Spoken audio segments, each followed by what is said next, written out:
What's up, movie lovers? Today I'm going to be sharing my top 10 favorite movies of all time. These are the movies that have really left a big impact on my life, and upon rewatch, they just keep getting better and better. So without any further ado, let's get on to the list, and my number 10 is The Suicide Squad. No, not that Suicide Squad.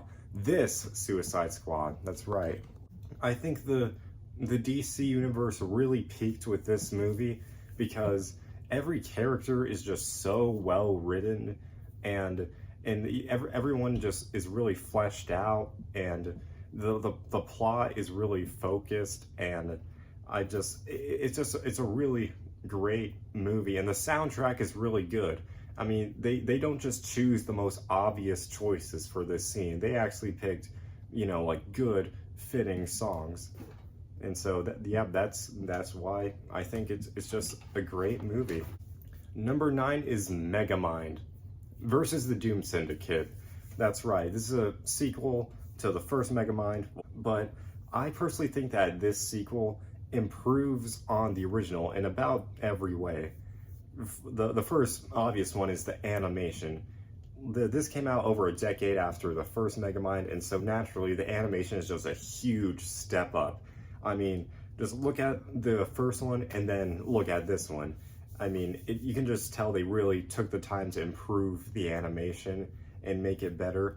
Not only that, the characters, they're really consistently written with how they were in the first movie, and and all the development they went through in the first movie, still there, and yeah, it's just, what can I say? Megamind vs. the Doom Syndicate, great sequel. Speaking of great sequels, my number 8 is Mean Girls 2. That's right, the direct-to-DVD sequel of the original Mean Girls. And just like with Megamind vs. the Doom Syndicate, I think this movie just improves on the original in every way. I mean, it doesn't even follow the same characters as the first movie, but I think that these new characters are just way more interesting than the one in the previous movie. You got, hold up, Mandy and Joanna and Chastity and Abby, and just really well-written characters, and their arcs are just so, it just, again, just a really big improvement over the original Mean Girls. Now, number 7 is another animated film, and you know me, I like animation, and this one is just a movie that reminds me why I love animation so much, and it's Food Fight. That's right, this movie went through production hell. There were just so many things trying to stop this movie from coming out, but it finally did, and boy, are we grateful for it, because it's just such a beautiful movie. The animation is beautiful, breathtaking. I mean, it's probably some of the best in the business, really. And the characters like Dex Dog Detective and Sunshine something, the cat lady, yeah, they're really great. And I love how, it's a huge crossover of fast food commercials, and the whole thing is just one big product placement, but it's product placement done well. It's not just in your face about it, it's cleverly integrated into the movie. Oh, and did I mention the animation is just breathtaking?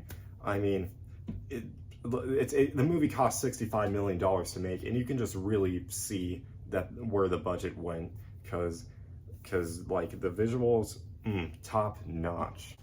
Now, there's often debate as to what the best Spider-Man movie is. I mean, is it Into the Spider-Verse, Across the Spider-Verse, Spider-Man 2?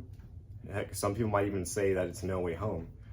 But personally, I think the best one is not any of those movies. I think that it's Madam Web. That's right, the Spider-Man movie that's so good that it doesn't even have Spider-Man in it. I mean, technically it has Peter Parker in it, but that's not Spider-Man. My biggest problem with it is that they didn't re-release it in theaters like they did with Morbius, because that's another one that came very close to making the list, but it just sadly missed the mark by a little bit. And you better believe when Morbius re-released in theaters, I was first in line to watch it. And I was hoping they would do it with with Madam Web as well, but oh well. Now, the next entry is based off a really great animated series, and one of the best animated series of all time. And you know, with that going in, you might think, well, it's going to be hard for this movie to, you know, reach that same level. But I actually say that it does, and in fact, I think it surpasses it even. I'm of course talking about The Last Airbender, based off the series Avatar: The Last Airbender. Yeah, and I just think this movie is just a huge improvement over the show, which is already great. But I mean, the movie, it takes 3 seasons of the show and it crams it all into one movie, but it executes it flawlessly. And I mean, they just choose the perfect actors to play the characters, and you know, the colors are just so vibrant, just leaping off the screen. Oh, and the way they pronounce the characters' names, it's just perfect, you know. Like, it's very accurate to how they're pronounced in the show. Some people think that M. Night Shyamalan has fallen off, but no, I think this movie is proof that he's still got it. Now, I'm a relatively big Star Wars fan. As you can see, I'm wearing a shirt right now. And you might be wondering, what's my favorite Star Wars movie? Well, one of them actually made the list. So my number 4 is Star Wars: The Rise of Skywalker. That's right. It's the newest Star Wars movie, and I think that it's the best of the entire franchise. And one of my favorite parts is that they brought back Emperor Palpatine, and it just makes so much sense, you know. I mean, the characters in the movie don't even know how it happened, but I don't think you even need to explain how it happened because it just makes sense. I also like how the movie doesn't, you know, try too hard to remind you of the original trilogy, and it's just focused on being its own thing. And I think it was a really great conclusion to the new Star Wars trilogy. If you know me personally, you know that I love the Muppets. I mean, it is my favorite franchise of all time, and I love these characters so much, and so naturally one of their movies had to make it onto the list. And which one do I love above all else? Well, obviously it's Kermit Swamp Years. Yep, the direct-to-DVD movie from about 2002. All right, cinema peaked that year. And what can I say?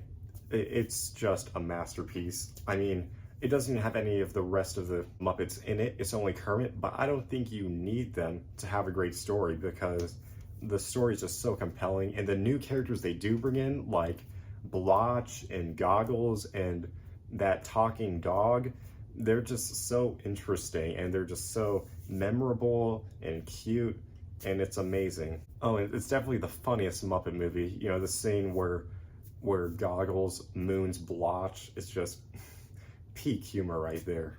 Oh, and the science teacher who's obsessed with dissecting Kermit is just probably the best villain in the franchise, to be honest. I mean, a character who wants to kill Kermit, like, we haven't seen that before. Now, my number 2 choice is not only my favorite animated movie of all time, I'd actually argue that's one of the best animated movies of all time. And it's about a rat who cooks food. That's right, the movie I'm talking about is Ratatouille. This, I think, is one of the best animated movies of all time. And just like with Megamind vs. the Doom Syndicate and Food Fight, the animation is just outstanding. I mean, you look at it and you can see, man, there's a lot of time and effort went into this. Oh, and the dialogue, top notch. The story is just compelling through and through. So yeah, that's why it gets the very bold spot of being my second favorite movie of all time. All right, so here it is, my number 1 favorite movie of all time. And it's a musical, and I love musicals. And this musical only came out last year, but I feel like it definitely deserves to be my number 1 spot. So, what is it? Well, my favorite movie of all time is Emilia Perez. That's right, the 2024 Oscar nominated for Best Motion Picture. It didn't win it, even though I think it really should have, as well as the other 12 Oscars that it was nominated for. But I mean, when you watch it, you can just be like, you know, this was nominated for a reason. And on top of everything else, the singing is phenomenal, the songs are great, and I think it's a really great representation of Mexico and transgender. Okay, you know what? I'm stopping this.